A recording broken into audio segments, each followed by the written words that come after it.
Namaskaram.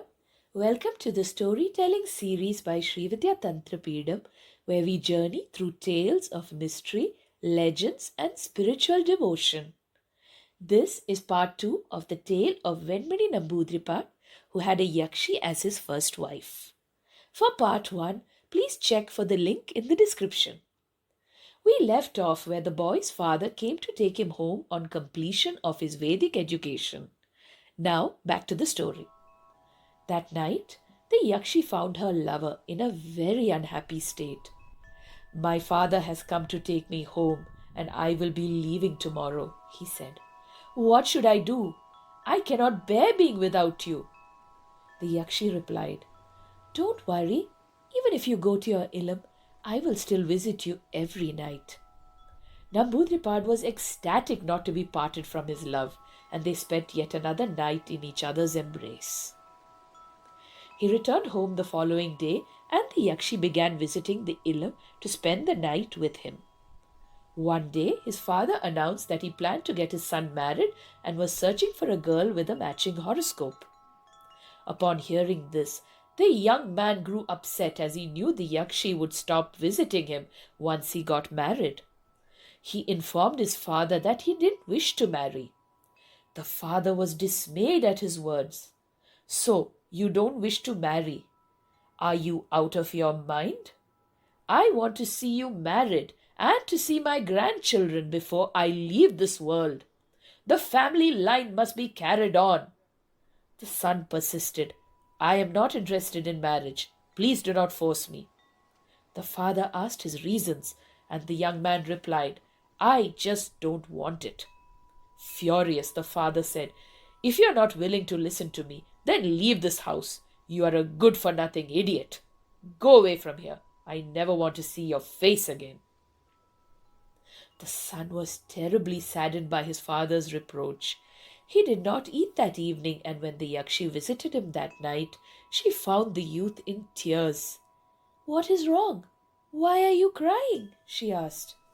The young man tried avoiding the question. After she persisted, he finally told her what had transpired. The Yakshi was like a devoted wife to the Brahmin, and she loved him deeply. She comforted him, saying, "Do not worry. I don't have any objection to your marriage. If you don't get married, your family line will come to an end. I will be very unhappy if that happens because of me."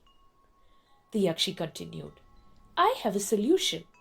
You may sleep with your Brahmin wife every alternate night, but on the other nights you should sleep in a separate room so I can visit you. It is not right to disobey your father. Tomorrow morning you must inform your father of your consent to marry." The Namboothiri was extremely happy, and they both enjoyed each other, knowing that even marriage to another would not separate them. The next morning, the young man told his father that he was willing to get married. The father was overjoyed, and soon a grand wedding took place. After the wedding, following Yakshi's suggestion, the Namboothiri would spend alternate nights with his Brahmin wife and with the Yakshi. Months later, the Brahmin wife got pregnant and in due course gave birth to a son. Under his father's guidance, the Namboothiri performed all necessary rituals for his son as per Hindu custom. A few months later, Namboothiri's father died, and he performed all the funeral rites dutifully. Years passed, and it was time for the Upanayanam, or sacred thread ceremony, for his son. On the night before the ceremony, it was the Yakshi's turn to be with the Brahmin. As they were talking, the Namboothiri said, "Tomorrow is the sacred thread ceremony of my son."